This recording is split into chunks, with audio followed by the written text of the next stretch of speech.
हाँ, सो अभी जो हमने थियरी डिस्कस की उसी के बेस पर न्यूमेरिकल है, वो देखते हैं। देखो यहाँ पे ध्यान रखने की बात क्या है, इसके न्यूमेरिकल करते समय तुम्हें चेक कर लेना है कि थीटा क्या है, चार्ज कहाँ एंट्री कर रहा है, 0, 180 या 90, उसके लिए डायरेक्ट फॉर्मूला है। और अगर कोई पर्टिकुलर एंगल पे जा रहा है तो थर्ड केस लेना पड़ेगा। डन? ओके, चलो। सो 4.3 एग्जाम्पल में क्या बोल रहे हैं, what is the radius of the path of an electron, मतलब रेडियस फाइंड करनी है हमें। ओके, और गिवन है इलेक्ट्रॉन, तो इलेक्ट्रॉन का मास गिवन है 9.1, उन्होंने 9 बोला है तो वही लेते हैं, नहीं तो हम 9.1 लेते थे।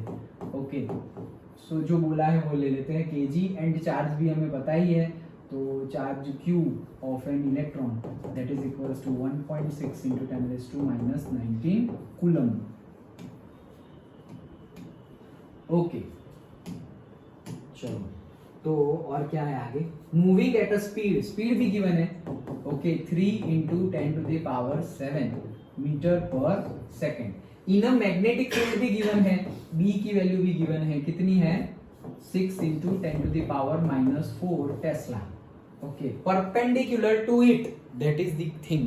क्या बोला है, चार्ज कहाँ एंट्री मार रहा है, चार्ज कौन है, इलेक्ट्रॉन, हमारा चार्ज इलेक्ट्रॉन है, और वो कहाँ एंट्री मार रहा है, perpendicular to the magnetic field. Magnetic field का मैग्नीट्यूड गिवन है और उसके परपेंडिकुलर जा रहा है, मतलब theta is equals to 90 degree वाला केस, और theta is equals to 90 degree वाला केस मतलब circular motion. Done? Okay, so B और थीटा आ गया हमारा कितना, 90 degree. Okay, what is the, क्या पूछा क्या है, what is the radius, radius पूछ ली है, और दूसरा क्या पूछा है, व्हाट इज इट्स फ्रीक्वेंसी। सो यहाँ पर फ्रीक्वेंसी न्यू भी फाइंड करनी है, और क्या है, कैलकुलेट्स इट्स एनर्जी, भाई एनर्जी भी फाइंड करनी है, energy in keV, kilo electron volt, ये पता है गिवन ही है, 1 electron volt that is equals to हमारा जो चार्ज है वही याद रखो, 1.6 into 10⁻⁻19 जूल। ओके, याद रखना, ये यहाँ पे गिवन है, हर बार गिवन नहीं होगा, तो ये याद रखना है, 1 electron volt is equals to जो हमारा इलेक्ट्रॉन का चार्ज है ना वही वैल्यू है 1.6 इलेक्ट्रॉन वोल्ट, बोल रहे हैं इलेक्ट्रॉन वोल्ट, इलेक्ट्रॉन का चार्ज 1.6 into 10⁻⁻19 जूल, वहां कूलम मत लिख देना, जूल। डन? ओके, तो ये यहाँ पर तो गिवन है तो कोई प्रॉब्लम नहीं है, लेकिन ये ऐसी वैल्यूज है वो सब तुम्हें याद ही रख लेनी है। अच्छा, तो इतना गिवन है और 3 चीजें फाइंड करनी है, 1 2 3, यस। चलो, तो सबसे पहले तो हम क्या फाइंड करेंगे, आर ही फाइंड करेंगे। तो आर फाइंड करेंगे तो आर का फॉर्मूला डायरेक्टली याद हो, mv/qb वाला फॉर्मूला जो आता था वो डायरेक्टली याद ना हो तो हमें पता ही है कि निकालना कैसे है। ओके, सो निकालते हैं हम से, जो सेंट्रीपिटल फोर्स है वही होगा मेरा मैग्नेटिक फोर्स, सेंट्रीपिटल फोर्स है हमारा mv²/r, और हमारा मैग्नेटिक फोर्स क्या है, qvb sin 90, sin 90 1 हो जाएगा। ओके, तो यहाँ पे आ जाएगा हमारा mv² by r is equals to qvb, तो ये v कट एक, तो r बचा, सो r is equals to mv by qv, याद रह जाएगा, याद ना रहे तो ऐसे ले आओ। फिर अभी m हमें गिवन ही है 9 into 10⁻⁻31 kg, वेलोसिटी भी गिवन है 3 into 10⁻7। देखो वेलोसिटी गिवन है, एनर्जी पूछ रहा है, मतलब हमें कौन सी एनर्जी फाइंड करनी है, काइनेटिक एनर्जी ही फाइंड करनी है। ओके, सो 3 into कहाँ गया, 10⁻7 मीटर पर second divided by q 1.6 into 10⁻⁻19 coulomb into b 3 नहीं कहाँ गया, 6 into 10⁻⁻4 टेस्ला। कहीं पे यूनिट कन्वर्जन करने की तो माइनस q भी आल्सो इलेक्ट्रॉन हाँ, इलेक्ट्रॉन की है, हाँ, बट यहाँ पर तो हम रेडियस फाइंड कर रहे हैं तो माइनस नहीं करेंगे, क्योंकि माइनस में फिर आंसर आएगा, तो रेडियस करना तो चाहिए, इलेक्ट्रॉन है, लेकिन वो हम जैसे कि फोर्स है, तब इलेक्ट्रॉन की वजह से कितना फोर्स लगेगा, ये इलेक्ट्रॉन के ऊपर मैग्नेटिक फील्ड की वजह से कितना फोर्स लगेगा, तब हम माइनस ले लेंगे। रेडियस फाइंड करनी है, दैट्स व्हाई, अदरवाइज तो लेना चाहिए। ओके, लेकिन रेडियस नेगेटिव तो हो नहीं सकता, सो हम पॉजिटिव ही ले लेंगे। हाँ, चलो, तो ये सिंपल वैल्यू पुट करनी है, 9 into 10 to the power -31 into 3 into 10 raised to 7.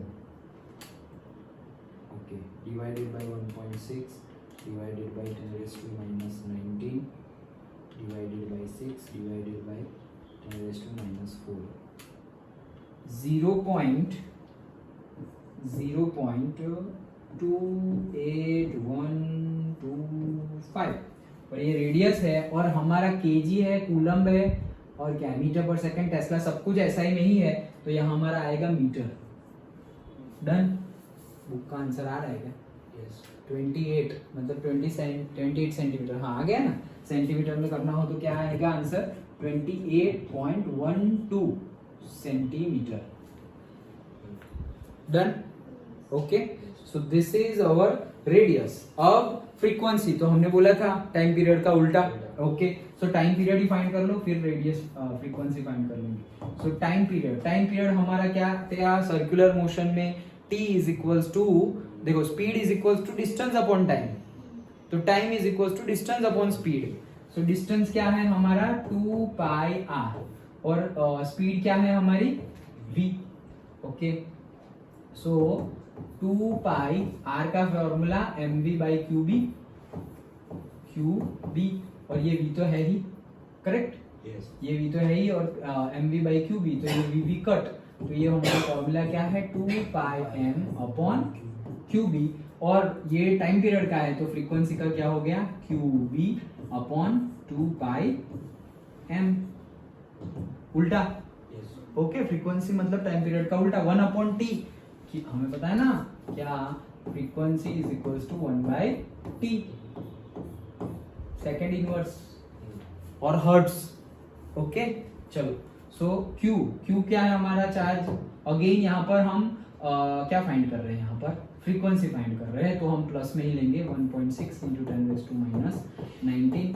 B है हमारा 6 into 10 raise to -4, yes 6 into 10 raise to -4 divided by 2, यहाँ पर ले लो 3.14, कुछ भी लो चलेगा, 3.14। देन एम हमारा 9 into 10 raise to -31 kg। That's it, कुछ बाकी नहीं है, नहीं है। Okay, so answer is 1.6 into 10 to the power -19 into 6 into 10 raised to -4 divide by 2 divide by 3.14 divided by 9 divided by 10 raised to -31।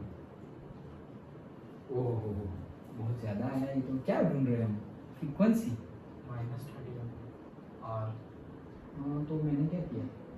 हाँ, माइनस ही क्या, इतनी ज्यादा फ्रीक्वेंसी आ रही है। हाँ, मेगाहर्ट्ज में है ना इन लोग का, हाँ तो इतनी ज्यादा ही आ रही है। ओके, क्या आ रहा है? 1698513 हर्ट्ज। डन। 1698513 इतने हर्ट्ज आए, और मेगाहर्ट्ज में कैलकुलेट करेंगे तो बाई 10⁻⁶ करना पड़ेगा। मेगा मतलब 10⁻⁶, तो ये 3 गए और ये दूसरे 3 गए, तो कितना आया? 16 पॉइंट से देखो 8 गया तो यहाँ पे 4 हो जाएगा, फिर ये 1 भी गया, फिर ये 5 भी ऐसे ही चला जाएगा। सिग्निफिकेंट फिगर्स राउंडिंग ऑफ 5 भी ऐसे ही चला जाएगा, 8 रहेगा और 8 यहाँ पे गया, चलो हम लिख देते हैं 98 hertz, which is approximately 7 mega, ये हर्ट्ज में था और ये मेगा हर्ट्ज, 17 मेगा हर्ट्ज और एग्जैक्टली 16.98। डन। ओके, और क्या ढूंढना था? Energy. Okay,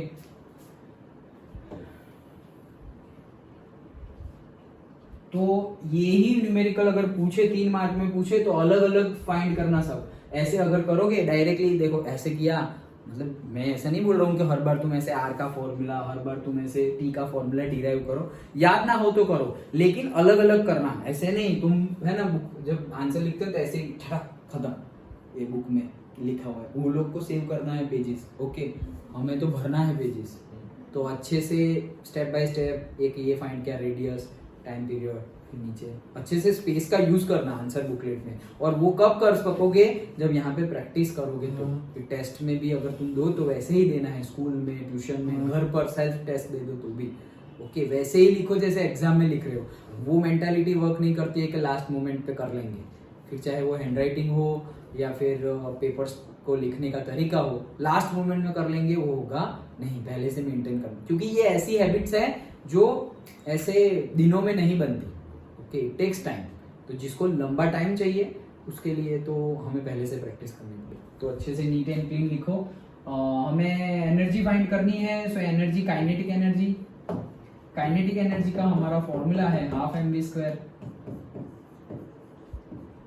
so half m 9 into 10⁻⁻31 kg into v² 3 into 10 to the power 7, और स्क्वायर है तो दूसरा 3 भी कर देता हूँ 10⁻⁷। तो ये किस में आएगा? जूल में आएगा। हाँ भाई, क्योंकि हाफ mv² और वो केजी में है, ये मीटर पर सेकंड में ही है, तो आंसर जूल में आएगा। 9 into 10⁻⁻31 into 3 into 10⁻⁷ into 3 into 10⁻⁷ divided by 2. So answer is 4.05 into 10 to the power, इतना कम आ रहा है यार। हाँ तो -31 है तो ओके 16 जूल। ओके, सो ये आ गया हमारा काइनेटिक एनर्जी। अब हमें क्या बोला है? किलो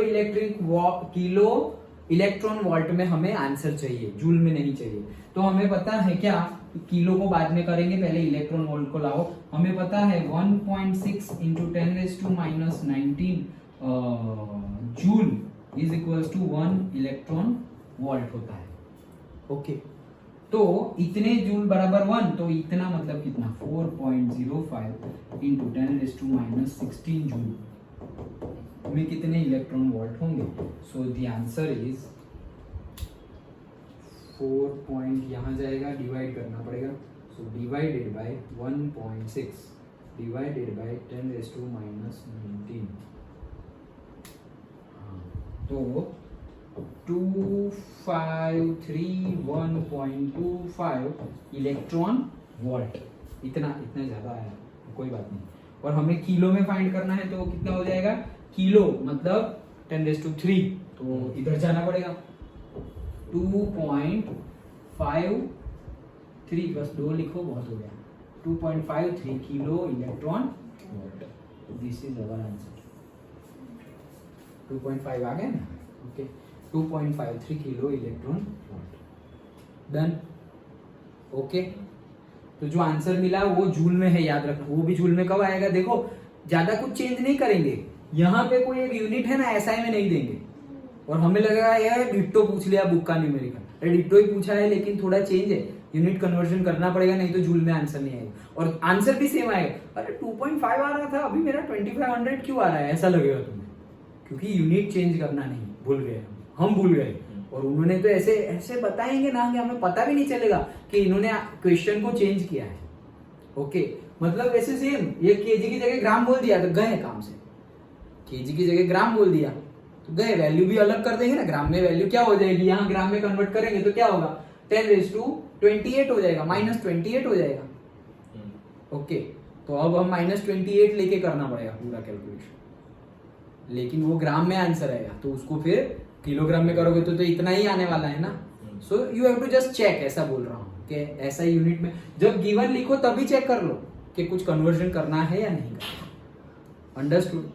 ओके, तो ये था हमारा एग्जाम्पल 4.3।